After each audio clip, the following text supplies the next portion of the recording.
Hiya. For those of you who aren't aware of Vinnie's story, Vinnie is 8 years old and he was diagnosed on May the 26th, 2015 with spinal muscular atrophy type 1. This is a genetic condition which both I and his father carry the faulty gene for, and there's a 25% chance that you were going to have a child with that condition. We didn't know at the time until Vinnie was diagnosed that we were carriers. What this actually means is that Vinnie's muscles are wasting away. He doesn't have enough protein in his body to keep his motor neurons alive, so they die or lay dormant, and he loses functions like the movement of his arms and legs, the ability to swallow, the ability to manage his own saliva, the ability to breathe. This has meant that Vinnie, over the years, even though he is on a drug called Spinraza, which he was involved in the clinical trial for, he's always been a relatively weak type 1. He can move his arms up and down, he could operate an iPad, and he could drive a power chair. He's always been non-verbal, but could communicate by making noises and facial expressions, etc. So yeah, he was ventilated, or is ventilated, but he was back then ventilated 16 hours a day, which was mostly done overnight. He could breathe. He would need regular airway clearance by a suction machine and a cough assist device. These were all his life-saving tools. On May the 14th, 2022, Vinnie was seeing his dad, with whom he had regular contact with. He saw him every other weekend. Luke and I split in 2020 at the beginning of lockdown, so he was heavily involved in Vinnie's care before that. He's fully trained to my level in all the devices and all the machines, knows Vinnie's routine and everything, so obviously I feel safe. Well, he actually was the only person I trusted with Vinnie. So he come round to visit on May the 14th, 2022, and Andrew and I were going out for the day, and he asked if he could take the van because he wanted to take Vinnie to Richmond Park. Of course, no problem. We're going out on the motorbike, it's fine, take the van. Andrew and I went out. Luke stayed at the house with Vinnie, and he got him ready and loaded him up in the van. My daughter Katie and Katie's best mate Kayla was in the house. They were watching Luke. Apparently he loaded him up in the van. Katie said she didn't see him suction him, and the music was on full blast. She just saw him wheel Vinnie in and then drive off with the music blaring.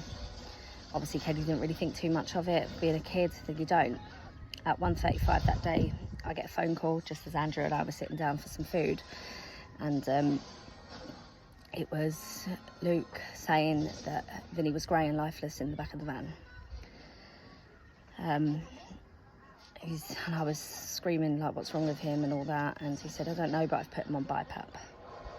So bipap is his ventilator, which basically keeps him alive. Vinnie is to use this every day, overnight for sleeps, if he gets tired during the day, in any situation where no adult is present who's trained to be able to continuously suction his airway and keep him safe. Like, I would use it during the day if I was tired, I wanted a nap, I put Vinnie on the vent and his SATS monitor so I could sleep, or when driving with Vinnie, because obviously you can't drive in the front of the van and have Vinnie in the back of the van and clear his airways safely. And when you go out, you also have to ensure that you take every single piece of life-saving equipment. This is including the cough assist. Luke didn't take it that day either.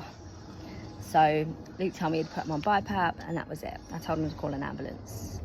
He didn't tell us where he was, so we had no idea where to go. We just headed back home. So fortunately that one of my friends saw Vinnie and Luke and contacted us and told us where they were. By the time I reached Vinnie, he had been dead 15 minutes, and the paramedics were working on him in the middle of the road that they had cornered off.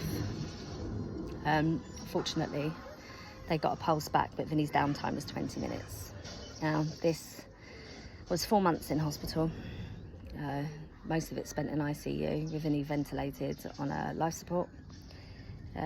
What this has meant for Vinnie going forward is he has global brain damage. It's very severe. Although cognitively Vinnie is still completely able, he is totally trapped. He hardly makes any noise, he struggles to communicate, he can't move his arms, he can't operate his iPads, he can't sit up. His airway is unstable now because it's affected his breathing, and he's practically like this all day long. At the moment he's sleeping because his seizures that he's had because of the global brain damage are really hard to control, and they're affecting his day-to-day life and his quality of life. It has destroyed this little boy's life. It's destroyed our life. We can't do the things that we used to do with him, obviously. We can't travel with him. We're pretty much housebound a lot of the time, which is crap because Vinnie was such an outgoing young lad who liked to go off on adventures in the woods with me. And yeah, I can't even begin to tell people how soul-destroying it is as a parent to watch your kid work so hard for 7 years and to bust your guts, getting him to the level of strength that he was at, which relatively was quite weak in comparison to most type 1 children, but you know, he was strong. Yeah, and he's lost it all. He can't do anything, and he's miserable because he fully knows what's going on. So obviously on that day, the police were there. We told them obviously what had happened, and they started investigating for child neglect because obviously this was a conscious decision not to use his ventilator and to not take his cough assist device with him. He chose not to put Vinnie on the vent, knowing full well he cannot be in the back and suction him. The police dropped the charges because they can't prove that he willfully decided to hurt Vinnie. Do I think he actually set out to hurt Vinnie that day? No, I don't think he got up that morning and thought, guess what, I'm going to kill my child today. But he did make a conscious decision not to use a piece of equipment that he knows he should be using. He's always undermined my level of care that I give Vinnie. I'm over the top, I'm this. In fact, one of his parting sentences to me when we split was, I'll see you at Vinnie's funeral. So yeah, like, Vinnie has remained this good and this strong for this long because of the level of care I give him. Am I over the top? I don't care what you think. It's kept our child alive 6 years past what we were told. So I must be doing something right. He totally disrespected the medical professionals with their training that he was fully aware that he should be doing. And the police have let him go. Now, if this was a medical professional, they would not be let off. They would be struck off and they would never look after children again, or anyone for that matter. Now, we applied for a review by an independent police officer who did. He come in from Earlsfield Police Station and reviewed it and agreed that they couldn't take it to CPS because they can't prove that he willfully neglected him. But it is neglect. There is set protocols in place to keep Vinnie safe, to keep his life going. And you ignored that. You didn't put him on his ventilator. You didn't perform CPR. You hadn't even suctioned him because the suction was in exactly the same spot. If it wasn't for the paramedics now, Vinnie would be dead. He would not be here. It's the fact that they worked for 20 solid minutes on getting my little boy back to me. And I will be forever grateful to them, but our justice system is screwed.